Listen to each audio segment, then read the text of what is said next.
இப்பொழுது இந்த கரகத்துக்கு உயிர் தான் கொடுக்க போறோம். அதனால கல்யாணம் ஆனவங்க ஆகாதவங்க யார் வேணாலும் எடுக்கலாம்.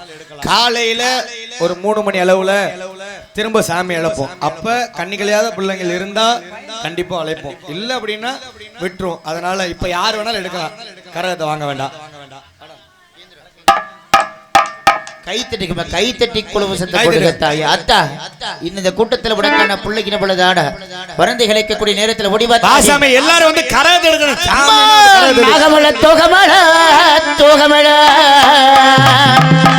உனக்கு 4 சுத்த வீரமா